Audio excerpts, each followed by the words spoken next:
तुम्हें वैल्यूएबल नहीं समझते, स्कूल में तुम्हें इंटेलिजेंट नहीं समझते, इसलिए तुम्हें तकलीफ देते हैं कि प्रैक्टिकल फाइल तुमने सबमिट नहीं करी, तुम्हारी हैंडराइटिंग और तुम्हारी प्रैक्टिकल फाइल मैच नहीं कर रही। बहुत तगड़ा प्रेशर आ रहा है कि यार मेरे स्कूल एग्जाम्स ही बिगड़ जाएंगे और इससे एक कॉन्फिडेंस मिलेगा कुछ करने का। पूरी नहीं होंगी, तुम्हें छुट्टी लेने पर रिलैक्सेशन नहीं मिलेगा and again the same loop and same problem कि कुछ 15-20 दिन मेहनत करके अगर ऐसा ट्राई कर लिया जाए कि अगर तुम क्लास 11th में हो तो कैसे तुम्हारे 11th क्लास के एग्जामिनेशन में 100% मार्क्स सिक्योर कर सकते हो, उस पर बात करेंगे। मैंने इंटरनेट पे सर्च किया, कोई इस चीज़ पे बात नहीं कर रहा है और ये तुम्हारे लिए सबसे बड़ी प्रॉब्लम है। मैं उसके रीजन बताता हूँ। फर्स्ट ऑफ ऑल, स्कूल ने तुम्हें हमेशा ट्रबल कर रखा है और स्कूल में जब तक मार्क्स लेके नहीं आओगे वो तुम्हें 12th में रिलैक्सेशन नहीं देंगे IIT JEE जैसे एग्जामिनेशन पे वर्क करने की।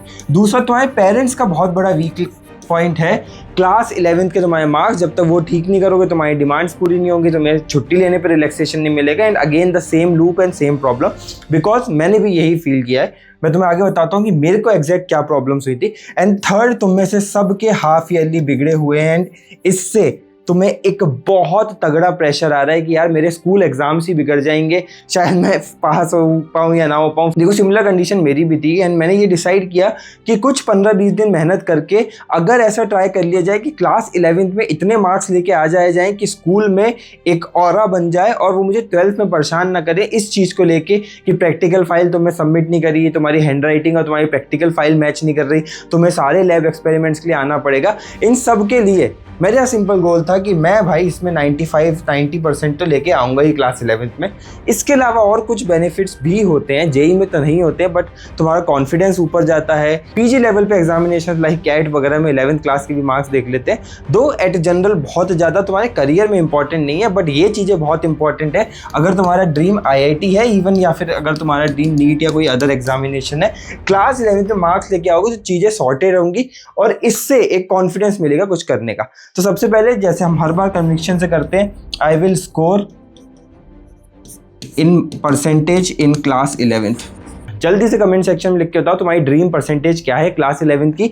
और ये बात की तो रियलिटी है ही भाई कि स्कूल में या फिर बोर्ड एग्जामिनेशन में परसेंटेज ज़्यादा लेके आने में मज़ा तो आता ही है। सो बेसिकली तुम्हें पूरा एक प्लान बताऊंगा एंड तुम्हें एक रियलिटी भी बताता हूँ। सिर्फ 7 दिन की मेहनत, 7 दिन की डेडिकेटेड मेहनत से मैंने 95% क्लास 11th में सिक्योर किए थे, जिसमें कुछ नहीं, कुछ बेसिक चीज़ें की थी, बेसिक स्ट्रेटजीज़ को यूज़ किया था। सेम तुम्हें वो सब बता देता हूँ ताकि तुम्हारी जो प्रॉब्लम्स मैंने बताई कि पेरेंट्स नहीं मान रहे, पेरेंट्स स्कूल छोड़ने नहीं दे रहे, स्कूल में तुम्हें वैल्यूएबल नहीं समझते, स्कूल में तुम्हें इंटेलिजेंट नहीं समझते, इसलिए तुम्हें तकलीफ देते हैं, छुट्टियों में तकलीफ देते हैं, ये सब चीज़ें एलिमिनेट हो जाएंगी और खुद का कॉन्फिडेंस बढ़ जाएगा। साथ ही साथ JEE लेवल का रिविजन तो हो गई। सबसे पहले फोकस करना है जो तुम नहीं समझते और इसलिए हमेशा तकलीफ में रहते हो कि JEE तुम्हारा सुपर सेट है बोर्ड का या स्कूल एग्जामिनेशन का। सुपर सेट क्या होता है? मैथ्स में तुमने पढ़ा होगा कि कोई एक सेट है, ये दूसरा अगर एलिमेंट है तो ये इसका सुपर सेट है, मतलब इसमें जो भी आता है वो इसमें आता ही आता है। Similar is the case JEE का। तुमने जो भी सिलेबस देखा होगा, जो भी तुमने रिविजन्स वगैरह किए होंगे,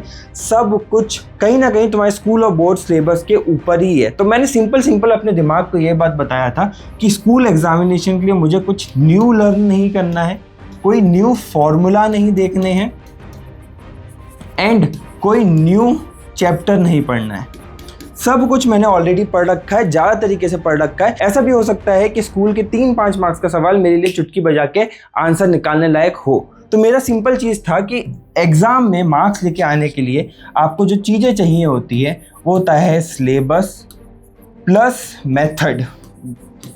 ठीक है, प्रैक्टिस बोलता हूँ जब मैं JEE की बात करता हूँ, ध्यान से सुनना, IIT के एक्सपीरियंस से बता रहा हूँ। जब हम JEE की बात करते हैं सिलेबस प्लस प्रैक्टिस पे फोकस करते हैं, बिकॉज वो ऑब्जेक्टिव एग्जामिनेशन है। यहाँ तुम्हें समझना है कि सिलेबस प्लस मेथड पे फोकस करना है, बिकॉज मेथड तुम्हें स्कूल में मार्क्स दिलवाता है। अगर तुम 2 लाइन लिख के हैंड्स प्रूफ लिख दोगे तो स्कूल वाले तुम्हें घंटा मार्क्स नहीं देंगे। तुम्हें वहाँ पे हो सकता है कि तुम 10 लाइन लिखो एंड किसी स्टेप में गलती हो जाए तो तुम्हारे मार्क्स मिलने के चांसेस ज़्यादा हैं, भले ही आंसर आपका रॉन्ग आ रहा हो। तो स्कूल में हमें समझना है कि इस एग्जामिनेशन में सिलेबस तो आप JEE वाला ही कवर करेंगे, उसका अलग से कोई लोड, कोई परेशानी नहीं लेंगे। आपको फोकस करना है मेथड पे। मेथड इज इंपॉर्टेंट अगर क्लास 11th में मार्क्स लेके आना है। हाफ ईयरली में भी अगर तुमने गंद मचाई होगी, हाफ ईयरली भी अगर तुमने खराब किया होगा, तो उसका रीज़न सिलेबस से ज़्यादा मेथड होगा कि तुम्हें मेथड नहीं पता होगा कि कैसे किया जाता है, वो भी बताऊंगा। सिलेबस के लिए क्या टिप्स है मैं आपको सिंपल बता देता हूँ। अगर आपका क्लास 11 बिगड़ा हुआ है और आपको लग रहा है कि JEE को सुधारते आपको शायद मार्च या फिर अप्रैल का समय लग सकता है, तो आप प्लीज़ बोर्ड लेवल या स्कूल लेवल का सिलेबस पहले कर लें, बिकॉज एक सीरीज ऑफ डीमोटिवेशन में फंस जाओगे। मैं बताता हूँ कैसे। आपके जैन/फेब से 11th क्लास के एग्जामिनेशन शुरू होंगे। अगर यहाँ पे बुरा किया, अगर आपकी पुअर परफॉर्मेंस आई, अगेन आप डीमोटिवेट हो गए, ठीक है। ये डीमोटिवेट हो गए तो जैन का टाइम जाएगा, फेब का टाइम जाएगा, मार्च का टाइम जाएगा गालियाँ सुनते हुए सारी बकवास से, और ये क्रूशियल मंथ जो हमें एक कमबैक करा सकते थे, हम उसको फेल कर जाएंगे। इसलिए सिलेबस को किस तरीके से करना है मैं आपको बताता हूँ, एंड बहुत ध्यान से सुनेंगे बिकॉज कुछ चीज़ें डिफरेंट बताऊँगा। अगर आपका सिलेबस नहीं हुआ है तो मैं आपको 2 ऑप्शन देता हूँ for only your school examination, जो बहुत फास्ट हो सकते हैं। आप class 11th non JEE one shots देखो, ठीक है। जैसे फॉर एग्जांपल आशु घाई सर के वन शॉट्स हैं, ठीक है, उशांग सर के वन शॉट्स हैं, देन पीडब्ल्यू के वन शॉट्स हैं, राइट, नेक्स्ट टॉपर्स के वन शॉट है। आप ये सारे बोर्ड लेवल के वन शॉट देखिए। रीजन इज शॉर्ट होते हैं, कॉम्प्लेक्स नहीं होते हैं, एंड सबसे बड़ा जो इसका हाईलाइट है, बोर्ड के क्वेश्चन यहीं करा देते हैं या क्लास 11th के क्वेश्चन यहीं करा देते हैं तुम्हारे एग्जाम में आने। अगर आपकी सिचुएशन उतनी बुरी नहीं है, आप थोड़ा मैनेज कर सकते हो, आप मैं बोलूँगा पीडब्ल्यू की मंजिल सीरीज या फिर अनअकैडमी वन शॉट्स या फिर वेदांतु वन शॉट्स, इस तरीके के वन शॉट देख लो। जेई की भी थोड़ी तैयारी हो जाएगी, 11th में मैच हो जाएगा। और इस चीज़ को हमेशा ध्यान रखना, JEE is super set of board, JEE is super set of board. यहाँ ड्यूरेशन कम है इसलिए बोल रहा हूँ, बहुत फटी पड़ी है, ये कर लो, क्लास 11 सुधर जाएगा। थोड़ा मैनेज कर सकते हो तो ये कर लो। नेक्स्ट है क्वेश्चंस कैसे करना है। अब हम सिलेबस से आगे निकल गए, अब हम आ गए उस चीज़ पे जिस पे मैं आपको एम्फेसिस करने को बोल रहा था कि मेथड पे फोकस करो। यहाँ पे बोर्ड में सिंपल एक फ्रेमवर्क है आपके स्कूल में। मैं बोर्ड इसलिए बोल रहा हूँ ताकि आप क्लास 12th के लिए भी रेडी हो जाए एंड वहाँ तुम्हारी ना फटे।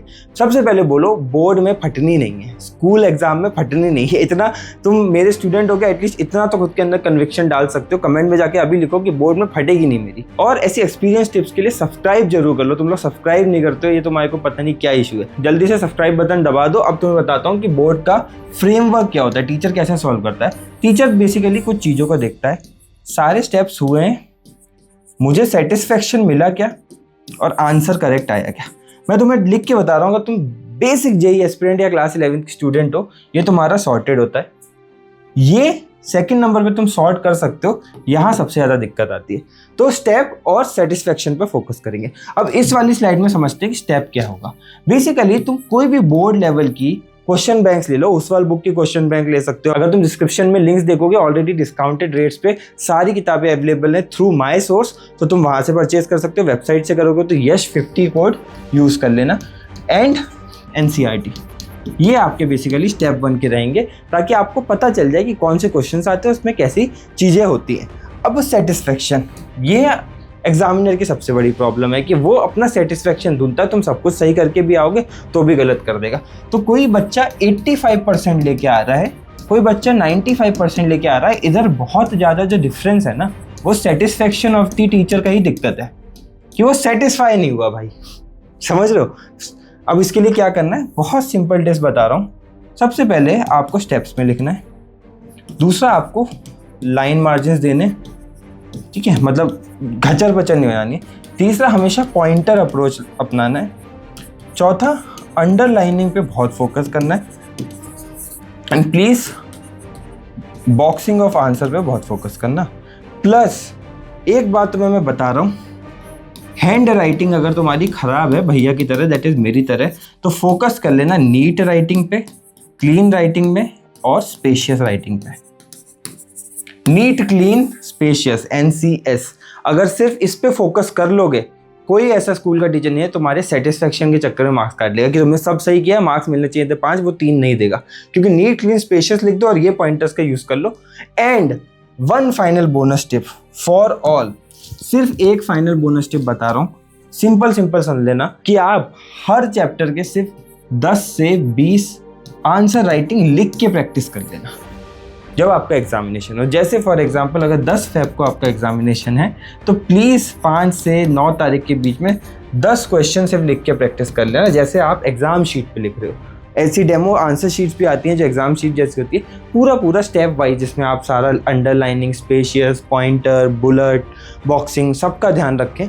अगर आप ऐसा कर लोगे, आप आराम से जितनी भी क्लास 11th की प्रॉब्लम है जो पेरेंट्स और स्कूल के साइड से है, और आपका पर्सनल जो सेटिस्फेक्शन है कि 100% 95% मार्क्स क्लास 11th में आ जाए, वो आ जाएंगे सिर्फ एक ट्रिक से। इसको फॉलो करो, सब्सक्राइब करो, डाउट है तो कमेंट सेक्शन में पूछ लो। मिलते हैं अगली वीडियो में। Till then keep working hard.